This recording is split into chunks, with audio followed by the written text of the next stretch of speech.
Hey guys, Sean Evans here from Back to the Movies. Yes, it's been a while, but I'm dressed up for the occasion. I thought I'd make the effort. Thanks to Warner Brothers for inviting me down for a very early screening of the Conjuring, The Last Rites. I've got a t-shirt, I got the hat, I got a little tote bag that they give us as part of a London pop-up experience. And if you haven't seen the video for that, I'll leave it on my other channel, Lift Tills and Thrills, in the link below. And it's a lovely walkthrough experience, a little immersive 3-day pop-up, and they had live actors, they had a little bar, and they had some props from the actual Conjuring film, over 50 of them to be exact, including the Annabelle animatronic, which was incredible to see. And they had the spooky mirror, which is a very, very important prop in this particular movie. The last case for Ed and Lorraine Warren, the Smurl family case based in Pennsylvania.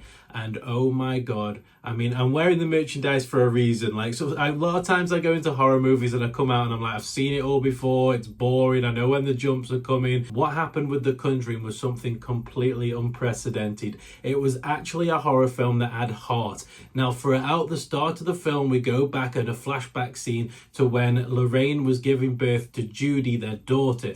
And the film goes back with these little flashbacks back and forward, and we get a nice, full, well-rounded story.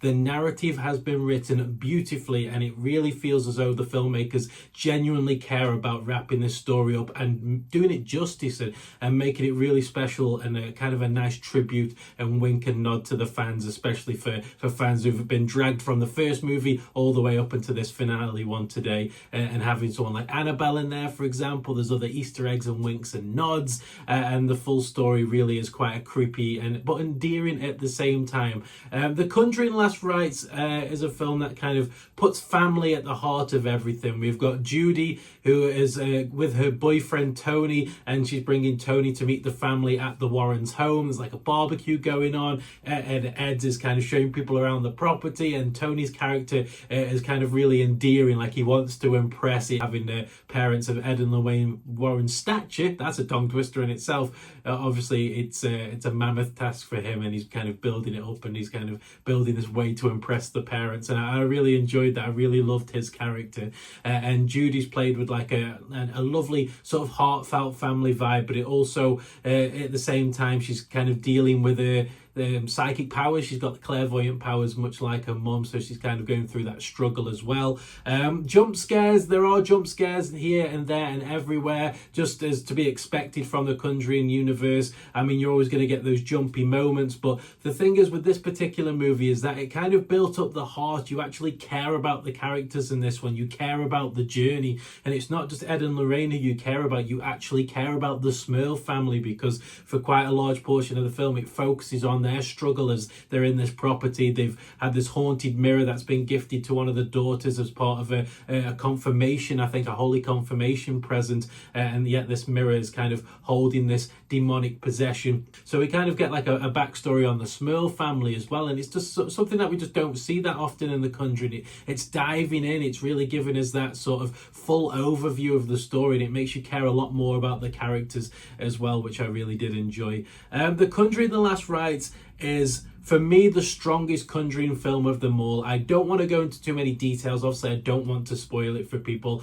The costume design is incredible. Cinematography is always on point. The props in this movie are just as iconic as like the little mirror and the little monkey from like the original films. The props in this film are superb. The craftsmanship on the mirror, this creepy little doll that you see in the trailer that absolutely freaked me out every single time. And they actually had the one used in the film like at the pop-up in London, so that was creepy seeing it up close in person, and in the mirror up close in person. Even in the light, there was so much more detail on that mirror that's shown on screen, because all of the scenes at the mirror, and it's kind of like up a dark, and it's a kind of dingy, and it's more in shadow, whereas in the light propped up in this museum in London, you could see all the intricate carvings and details. It looked a lot better in person than it actually did on screen, but obviously they've got to keep it dark and ominous, otherwise it wouldn't be a Conjuring film.